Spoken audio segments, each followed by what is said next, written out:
The University of Maine Museum of Art presents Studio Sessions, a virtual hands-on art-making lesson with Senior Museum Educator Kat Johnson. Hello and welcome. My name is Kat, and I'll be walking you through today's lesson of Studio Sessions, Cubist collage portraits in the style of Pablo Picasso. Through this process, we will use everyday household items to create a unique piece of art. We will begin with a brief history on collage, cubism, and Pablo Picasso, go over the materials list, and then work through the lesson step by step together to create a finished work of art using magazines, paper, and glue. Feel free to pause the video at any time to prepare your materials, set up your workstation, or stretch your legs. So what do you say? Let's make some art. Collage is an art form that emerged at the turn of the 20th century. The term collage was coined by Cubist artists Georges Braque and Pablo Picasso and is derived from the French word coller, or to glue. Collages can be created from a range of materials, though most are made of wood or paper that feature cut and pasted photographs, painted forms, fabrics, and other ephemera. As the founders of the medium were tied to the Cubist movement, the two are often synonymous, and there are numerous collages created in this style. A central tenet of Cubism was to question existing notions of surface and dimensionality. This investigation created a legacy of collage that went on to inspire genres such as Dadaism, Surrealism, and even pop art. Some of Picasso's most famous Cubist works are his portraits. As you can see in the example here, although the face is in profile, the eyes appear to be backward, almost as if she is looking with her right eye on the left side of her face.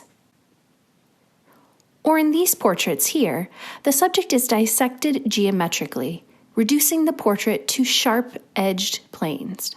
And here, in Jacqueline in a straw hat, we see that the subject is simultaneously in profile as well as looking at the viewer straight on. Let's keep these works in mind as inspiration for the images we select for our own Cubist portrait in the style of Pablo Picasso. For this lesson, you will need an assortment of magazines and newspapers. I have here lots of art magazines, but the everyday periodicals you have around the house will be just fine. Adhesive. Here I have a variety of different adhesives, including a standard glue stick, white craft glue, and matte glue and finish. You can use any glue you have on hand to adhere the paper to the page. Paper. Any kind will do, but if you have some that are more absorbent, such as watercolor, that is best. The moisture in the glue may warp a thinner, less absorbent paper. Scissors to cut out your images. I have both paper cutting scissors as well as a craft knife and a self-healing matte surface. The sharp knife is only for advanced art makers who want to achieve a high level of detail within their work, and it is not necessary to make a good final image. A paintbrush to apply liquid glue to the page. And water to clean your brush when you're finished. Take a moment to gather the items you need to join in on the art making. Hey everyone, let's get started. We're going to create a Cubist-style portrait today for our collage, so let's begin by leafing through our periodicals to find the parts of the face. Search for interesting eyes, nose, lips, and ears that are of different sizes or from different vantage points for the portrait. In addition, find some fun colors and patterns and save them for later. These will serve to fill in some of the blank spaces after you've created the face. Once you've found the item that interests you, tear out the whole page, as this makes it easier for you to cut it out later on.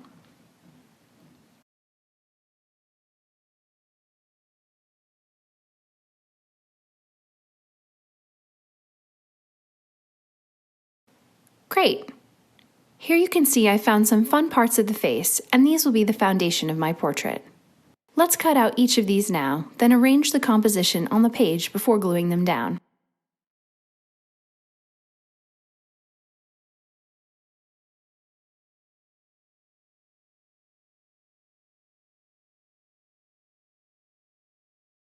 Wonderful.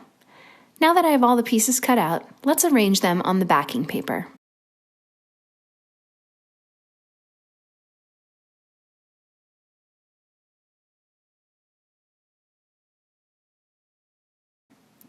Once you're satisfied with the composition, glue down each of the cut pieces.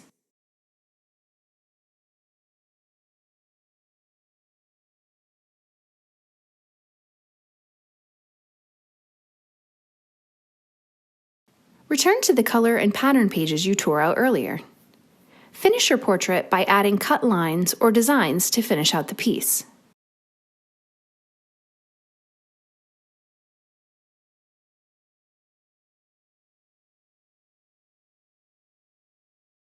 Take your time to cut and arrange the pieces before securing them with glue to the page.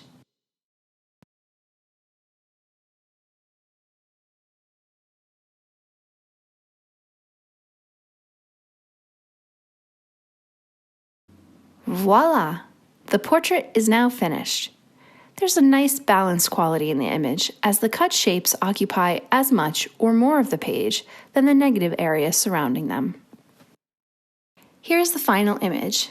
I think it's a really fun way of interpreting a portrait, and I hope you enjoyed the process. While you have your supplies out, I encourage you to continue making other collage portraits, or another composition comprised of cut paper. Look for inspiration in the imagery to guide your art making. For more information on all of the educational offerings at the University of Maine Museum of Art, please visit our website, umma.umaine.edu.